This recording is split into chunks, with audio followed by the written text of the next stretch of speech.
เอาเลยฝนตก หมูกระทะ แม่มาคำรามบอกว่า ดังไฟฝนตกใช่ป่ะดิเอ้ย อยากกินหมูกระทะเจ้าเคยกินใช่ป่ะโอ้หมดแดงหุ่มครบลูกเจ้าแล้ว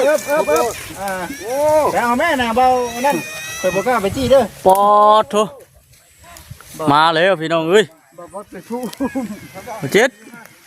ฝนตกเลยพุ่น ได้เคยเนาะ คงจะดังไฟสิได้ฝนอ่อนนี่เนาะ โอ้ จืดไฟแต่ฝนตกล้วนนี่ มันพอต้องอ่อนตู่ตอนเนาะคนตุกพี่เนาะ เอาแล้ว แล้วอุตส่าห์ตั้งจิตตั้งใจ สิบใหม่วันนี้เลยดิ สีโบใหม่บาทนี้แล้วบาทนี้ขาดสิบเป็นเมียดีแล้วดิ การสิบ่ได้เมียกันย้อนนี่แล้วพี่น้องเอ้ยเนาะ พวกเราจะเมาแล้วนี่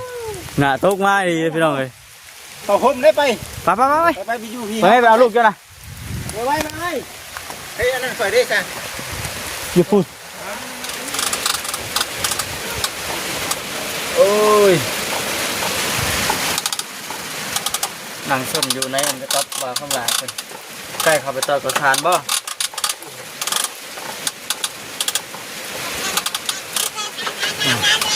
เห็นแล้วได้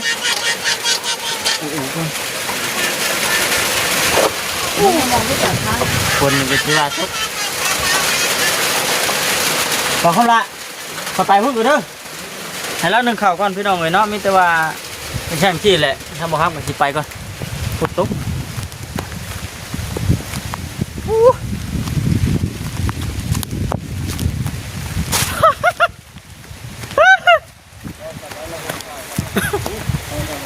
กลับเลย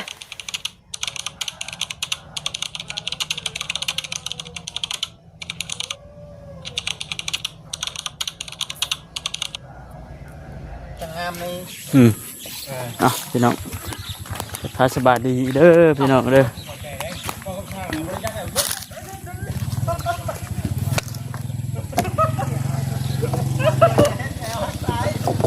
ว่าสิเอาตัวนั้นน่ะมันเพิ่นมาพอได้ติ แต่ว่าซอดก็สิได้อยู่ประมาณ3-4ตัวเนาะฟองบ่เพิ่งจะได้3ตัว4ตัวแล้ว มาคำด่ามาอยู่ใกล้ๆเบิ่งดูบ่คำคุ้มกล้องดู โอเคพาสบายดีทีนึงพี่น้องเนาะ ทั้งเขาตู้ซิดเพิ่นมาแจ้งว่ามีการเปลี่ยนแปลงในบ่อนตั้งเฮือนบ่ โดย อยู่นี่เพิ่นบอกเฮาบ่บัดนี้ โดยผลมาที่ สิพุ่นไปพุ่นบัดนี้เนาะ โดย ยับไปพุ่นบ่ โดย สิยับไปพุ่นบัดจะนี่น่ะคือในเรื่องตัวนั้นน่ะเดี๋ยวให้มันอันน่ะห่าวเนาะหรือว่ามุดแดงมันพะก่อน นี่ต้องบ่ได้เลย ต้องบ่ได้เนาะ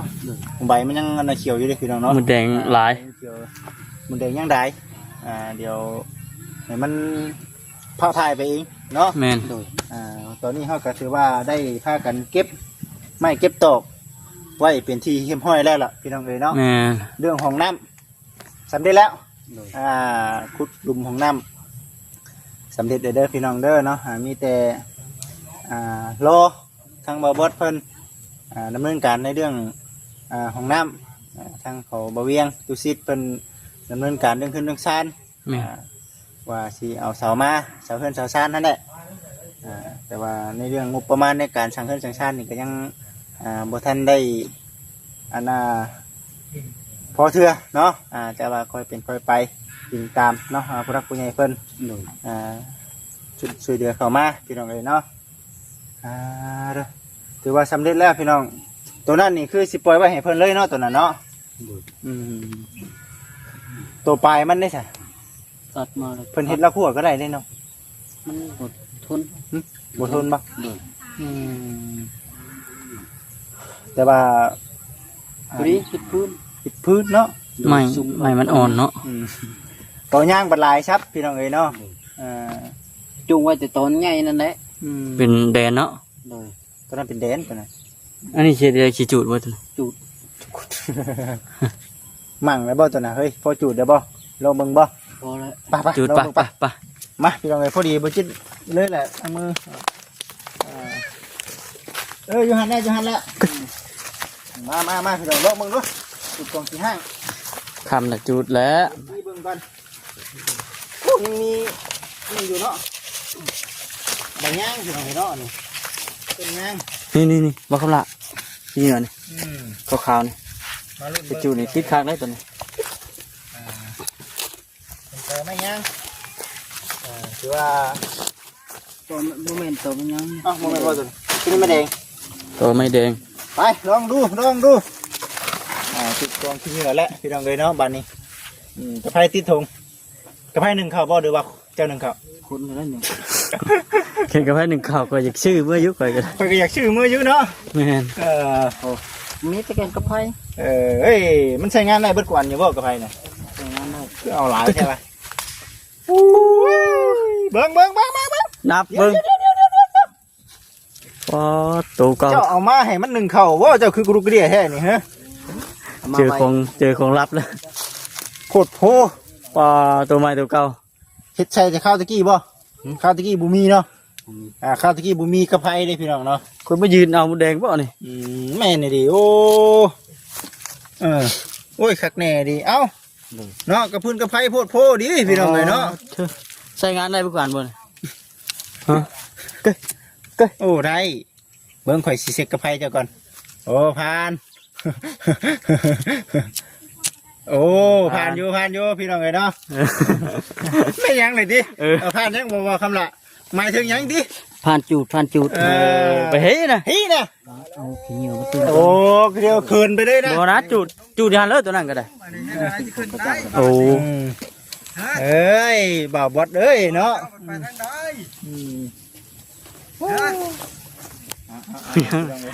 ระวังเด้อลุง ไปทางไหนบ่านี่ลูกขักเด้อเนาะระวังเด้อโอ้เด้พอเรานี่เด้เห็นเวียกอยู่นี่เด้คุณ บอกคำลาอดทนบ่ไหวแล้วงาน เดี๋ยวไปเฮ็ดคืนบ่ จูด ต่อแพงไปเฮ็ดคืนได้ก่อนไอ้นี่ มันหกแล้วเหรอวะ คนละนี่ บ่ไหวแล้วนี่ ลงไปยังกลุ่มเอาดีๆได้กระไฟสีหานจุดต่อบ่ใหม่พอแห้งแน่เนาะ บ่ได้และยังเลยคือว่า ปจิตกจักบ่จิตเนาะ เป็นระยะแท้ เขาเหลื่อมบ่ เอา บดแดงนี่ ผู้แดงคงตื่นเนาะ มันเลยคบกันจนตื่นเนาะเย็บ ใหม่อยู่บ่ เย็บฮึบ บ่ติด ฮึบฮึบ เฮ้ยอยาก คุณเบิ้ง ปรับ พี่น้องชีใหม่หรือบ่ใหม่เนาะมื้อนี้ก็ได้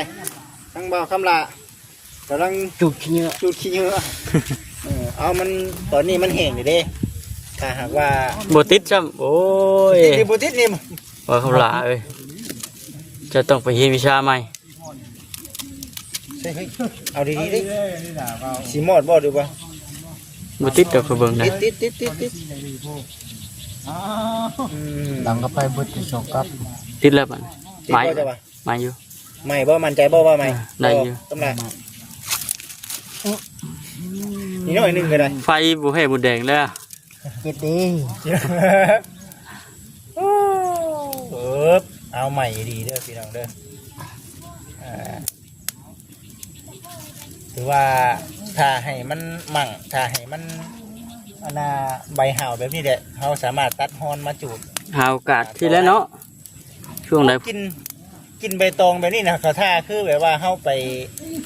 จูดใบตองปรุงในช่วงนั้นนะเข้าไปหาเบิ่งหนังโทรทัศน์อยู่ป่านะ แม่น หน้านะ จุดเทียนจุดหยังติ เทียน ข้าวตะกี้ กินใบตองเฮ้พี่น้องไอ้เนาะใช่เด้บานนี้ผ่านอยู่บนเนาะบานนี้ เฮ้ยอะน่ะบอกคำลา เอาไปมาบ่มีหยังบาดนี่ เขาก็บดอีกเขาก็ ผ่านหรือบ่ผ่านวะ ได้อยู่ เราลุ่นไปทำกัน แม่รุ่นไปน้ำกันขันมอนนี่ข่อยกะย้อมเติมหนึงเนาะมาเบิ่งมาพอทุกงอนสิจุดไฟติดอยู่บ่วะ หลังไฟบดติดเด่นฉันก็จะได้เมีย สังเกตอะไรนี่เลยติ ดังไฟติดก่อนจังเอาเมียบ่ ว้าวสร้างเป็นแท้นี่เห็นยังอันนี้ โอ้ยตื่นด้วยข่อยก็ได้ หลัง ก็ ไฟ ตกใจ พากันหนังไพ่สิเผายังอันนี้ เผาตัวแดงนี่ เอาตัวแดงนี่ เอาตัวแรง แม่น โอ้ข่อยตกใจเบิดว่าสิมีบงมีแบ่ โอ้ย มึง แม่นบ่เบาๆครับล่ะ แบบนี้ บอกคำนาแล้วบอกว่าเราจะกินหมูกระทะ เอาเลยฝนตก หมูกระทะ แม่บอกคำนาบอกว่า ดังไฟฝนตกใช่ป่ะดิเอ้ย อยากกินหมูกระทะเจ้าเคยกินใช่ป่ะโอ้หมดแดงหุ่งครบลูกเจ้าแล้วโอ้ แต่เอาแม่น่ะเบานั่นเคยบอกกล้าไปจี้เด้อ ปอดโถมาเลยพี่น้องเอ้ย บ่บ่ไปทู่ เจ็ดฝนตกแล้วพุ่น ได้เคยเนาะ คงจะดังไฟสิได้ฝนอ่อนนี่เนาะ โอ้ย จืดไฟแต่ฝนตกล้วนนี่ มันพอต้องอ่อนสู่ตอน แม่ ว่าคนทุกปีเนาะ เอาแล้ว แล้วอุตส่าห์ตั้งจิตตั้งใจ สิบใหม่วันนี้เลยดิ สีบใหม่บาทนี้แล้วบาทนี้ ลาดเลย เออ ขาดสิบเป็นเมียดีแล้วดิ การสิบ่ได้เมียกันย้อนนี่แล้วพี่น้องเอ้ยเนาะ เพราะเราจะเมาแล้วนี่หน้าตกมาดีเลยพี่น้องเอ้ย ต่อผมได้ไป ไปไปไปไป ไปอยู่พี่ ไปไปเอาลูกเจ้านะ ไปไว้ไปเฮ้ยอันนั้นใส่ได้จ้ะ อยู่พุ่น เอาไปเอาฉากไปเด้อ ฝนตกพี่น้องเอ้ยเรามาเขากินหนึ่งมะเร็งพี่น้องเอ้ยเนาะตอนนี้ฝนตกพี่น้องเอ้ยเนาะอยู่อันที่บ้านที่เฮือนบ่าวคำละหลังจากที่ว่าเราจูกองขี้กองขี้เนื้อเนาะมันสีหมอดได้บัดโว้ยบ่ใหม่แล้วพี่น้องผมจะจุดขี้เนื้อแล้วผมจะจุดขี้เนื้อฝนตกใช่แล้วเนาะ ไม่อยากสูด มันเป็นนี่ด้วยเนาะอ๋อเรามาเขา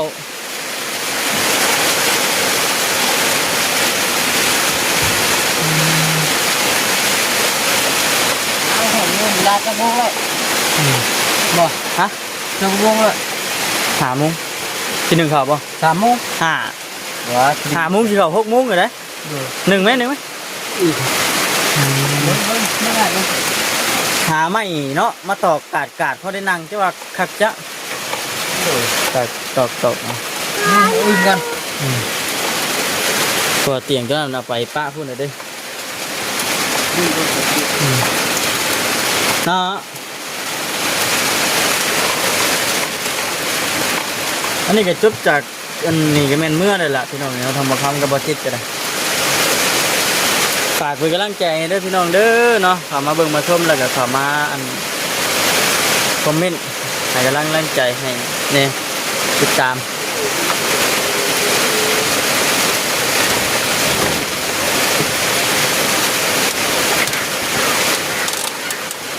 โอ้เหนียวเลย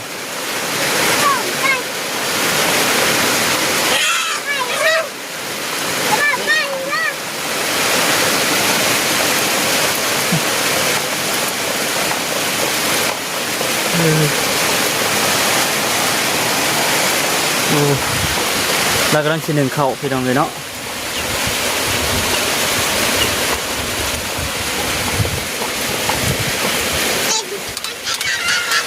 ตกพี่น้องเลย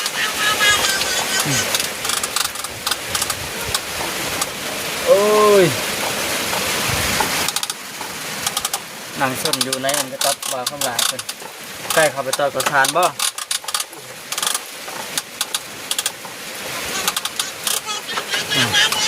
เห็นเลยนะ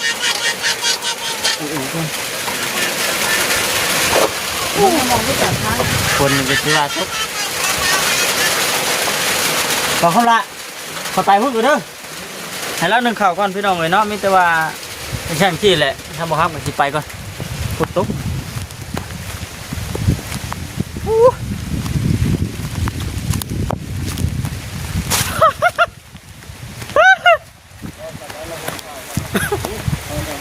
กลับเลย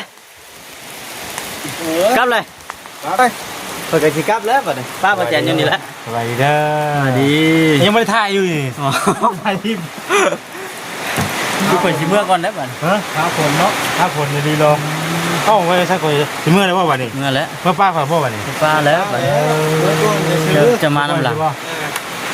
ป้าเธอถึงน้ำ เนาะ ที่ชดอยู่กับเต้าแล้วก็ ที่เมื่อคืนนี่กันเนาะ ฮะ อ้าวมาเดี๋ยวเว้ยอย่างได้วะ เอาอีกเลย มาช่วยนะมาไม่ขอมา ไปที่ไหนล่ะจกที่ไหน ไปเด้อทำไป ไปนั่ง จกเอาถุงแล้วกัน รถเอารถออกก็ได้เฮ้ย อ๋อถ้าเกิดเหตุการณ์ไม่คาดคิดอีกแล้วอยู่มาพี่เฮ้ย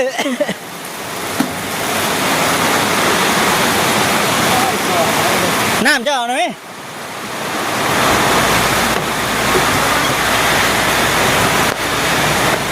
ทงได้ผมว่า ฮะ เป็นแล้วเห็นว่าทงเขานะ เห็นดิเห็นดิทางเฮ็ดเทสเจ้าก็ได้เนาะไปดึงเลยเด้อ ดึงค่อยๆมันมีเงี้ยแต่ไหม มีหยังโทรศัพท์บ่นี่มันนี่เดี๋ยวนี้เนี่ยดึงอีกดึงจะดึงบ่นี่นี่งัดตัวนี้ ทางนี้ป่ะ เอา ให้บอกว่าเด้อ เอาที่ค่อยกันดึง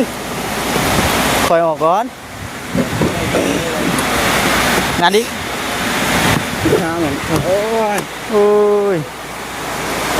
ลึกดีเนาะมันจะเงินจักไงเด็กปึ้ง ทางอย่างเด็กกระแจครับ โอ้ยเนาะรักปานยังบ่นี่ไปขอยกระชิกลับก่อนโอเคพี่น้องเนาะสำหรับที่นี่ก็คือสิจบก่อนแล้วก็โอเคดีๆมีแฮง แจได้ชมแล้วครับย่างแต่ว่าอย่างนั้นอยู่ไหนถูกจบ กลับเลยเด้อบ๊ายบายเดี๋ยววันสิไปรถ แค่นี้ละ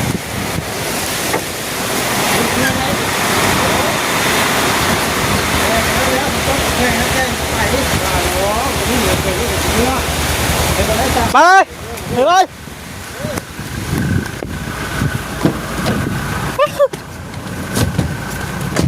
โอ้แห้งดีอ๋อเดี๋ยวพี่น้องเลยเบิ่งเสร็จกล้องกันไปพี่น้องเลยเนาะโอ้ยปะเบอร์เชนนี่ วันหากันไหม เบอร์เชนเพิ่นหากนมาผู้หันพี่น้องเลยเนาะพอสีเพิ่นว่าเพิ่นยังไม่ทันได้ถ่ายคลิปจักคลิปดิอันนี้จิเฮาสิพากันกลับก่อนบาดกำลังกันจุดไฟเพราะว่าฝนตกใช่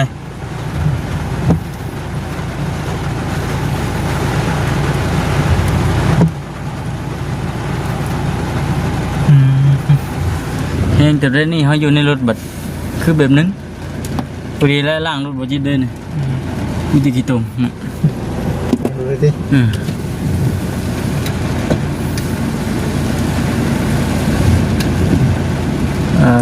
เธอ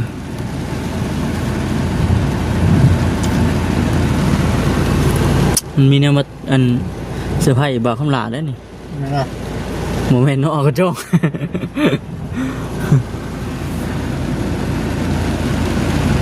มื่อหนามื่อในเห็นว่าฝนตกฝนดินที่เขาก็ขี่รถจักรมาเนาะเห็นว่าทางมันเข้ามามันอันนั้นเลย ไหน ได้อยู่บ่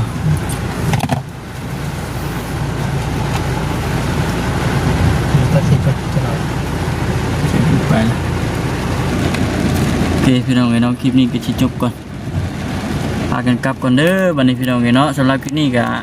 อยู่ดีมีแห้งโอเคพี่น้องไอ้สบาย